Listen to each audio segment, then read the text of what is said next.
दादा राम कुमार गौतम सफीदो आज पहली बार आ रहे हैं। एक बार मैं आपको कहूँ दिखा देता हूँ, मैं वहाँ पर आप देखेंगे प्रधानमंत्री मोदी का और मुख्यमंत्री नायब सैनी का और राम कुमार गौतम का पोस्टर का महिला शक्ति भाजपा नेत्री भी यहाँ पर आ गए हैं।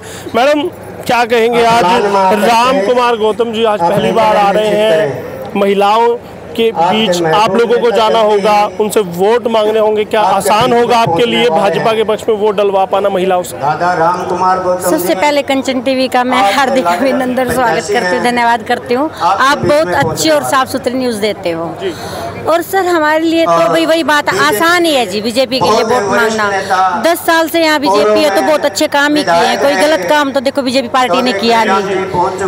एक आध है जो नाराज है हमारा भाई बंधु, वो भी मान जाएगा जी, विश्वास है। मतलब नेत्री जी मेरे कहने से पहले कह रहे हैं कि नाराज है, कौन नाराज है ये भी बता दीजिए। देखो जो तो सब चलता रहता है जी, ऐसी तो कोई बात नहीं, नाराजगी तो चलती रहती है, वो तो सभी न्यूज वालों को भी पता है, कुछ नाराज चल रहे हैं, कोई बात नहीं। कविता शर्मा की मैं बात करूं तो वो भी कहीं ना कहीं टिकटारती थी, उन्होंने भी टिकट की उम्मीद की थी, तो क्या वो साथ देंगी पार्टी का या फिर कहीं ना कहीं नाराजगी रखेंगे? देखिए मैं आपको बिल्कुल साफ और स्पष्ट बातों में कहती हूँ कि महिला मोर्चा गद्दार नहीं है। 2014 से इलेक्शन लोकसभा के भी आए और विधानसभा के भी आए हैं, टिकट चाहे किसी को भी मिली हो, महिला मोर्चा ने आगे बढ़कर सभी का साथ दिया है, कभी गद्दारी नहीं। आपकी बात में मान जाता हूँ महिला मोर्चा गद्दार नहीं है, तो क्या पुरुष मोर्चा गद्दार होने वाला है? देखो पुरुष के हम कुछ कह नहीं सकते, पुरुष की पुरुष ही कहेंगे। चलिएगा, बहुत बहुत धन्यवाद।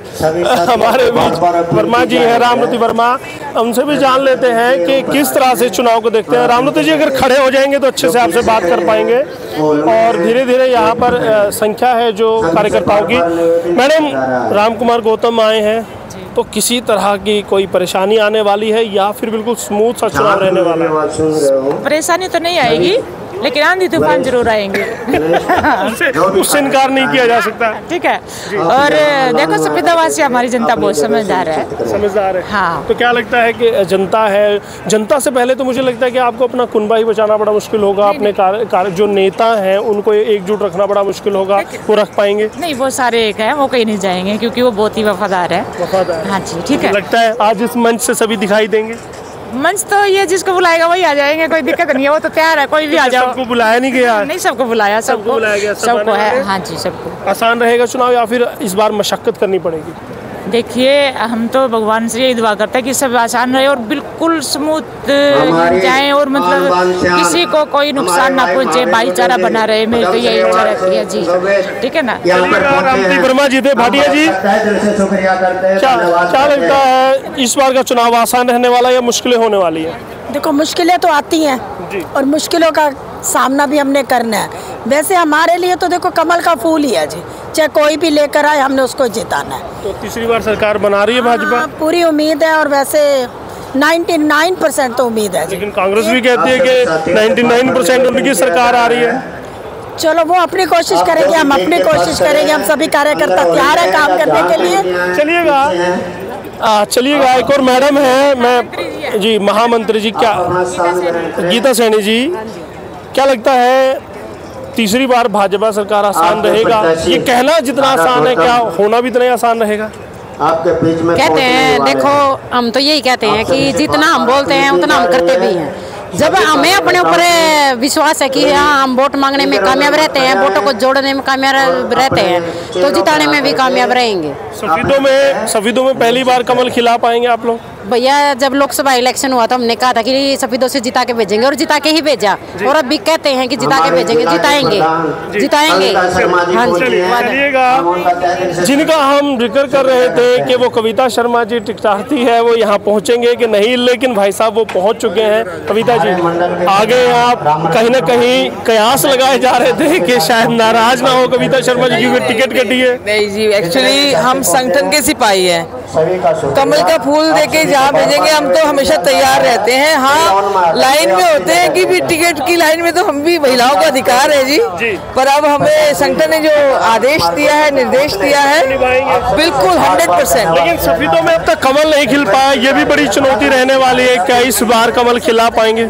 हमने लास्ट ईयर भी, उससे पहले भी, मतलब लास्ट टाइम भी अब की बार तो हम 100% श्योर करेंगे कि भाई कमल खिलाएंगे हम। लेकिन वंदना शर्मा भी इसी उम्मीद के साथ आई थी, लेकिन वो भी ऐसे ही चले गए थे। नहीं जी नहीं, वो कोई चांस की बात होती है। देखिए कमियां खुद में ही ढूंढेंगे हम कि कहाँ कमी रही हमारी। हाँ जी, तो मान लिया जाए इस बार कमल खिल रहा है? जी बिल्कुल खिलेगा। और हरियाणा की अगर मैं बात करूं, क्या हरियाणा में तीसरी बार आपकी भाजपा नायब सरकार आ पाएगी?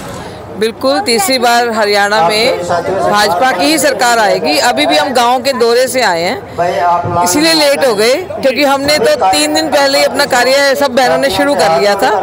और वहाँ पे भी अभी वीडियोस डालूंगी मैं, मेरी फेसबुक पे देखना। सबने खुले दिल से कहा है कि कमल का फूल ही खिलाएंगे। और क्योंकि सरकार काम ही इतना अच्छा कर रही है, नौकरियाँ दे रही है, घर घर नौकरी, बिना खर्ची पर। कांग्रेस का हाथ कहीं कमल का फूल तोड़कर तो नहीं ले जाएगा इस बार हरियाणा से? अभी उनके हाथ खुद के मजबूत नहीं है, आप वो खुद ही टूट रहे हैं आपस में। अभी तो आप देखो कैसे कैसे गुट बन रहे हैं उनके। बहुत बहुत शुभकामनाएं रहेंगी। जब मैं मैडम से पूछ रहा था कि कमल का फूल कांग्रेस का हाथ तोड़कर नहीं ले जाएगा, तो मैडम मना करे थे। क्या मैडम नहीं लगता इस बार कांग्रेस का फिर दाल गलने वाली है, 15 साल का वनवास होने वाला उनका? हमें ऐसा नहीं लगता है, क्योंकि मोदी सरकार की इतनी योजनाएं वगैरह सब मिलती है। तो हम चाहते हैं, हम राजस्थान से आए हैं जी, और हम यही चाहते हैं कि यहाँ की पब्लिक जो भी है वो कमल के फूल को वोट दे, बीजेपी सरकार लाए, क्योंकि पहले भी बीजेपी सरकार है। तो अगर इस शहर को कुछ योजनाएं, फायदा वगैरह कुछ चाहिए तो मोदी सरकार से मिलेगा। तो बीजेपी सरकार की सीट लाएंगे तभी शहर का विकास होगा, यही हम तभी होगा। चलिएगा, ये महिलाएं जो हैं भाजपा की कार्यकर्ता हैं और राजस्थान से आए हैं, और लगातार चेयरमैन साहब का भी हम इंटरव्यू करेंगे। लेकिन अभी ये महिलाओं वाला इंटरव्यू था, इसमें अगर चेयरमैन साहब का इंटरव्यू करेंगे तो थोड़ा सा बेमानी लगेगा। इनका शिवचरण जी का इंटरव्यू हम दोबारा करते हैं, तो बने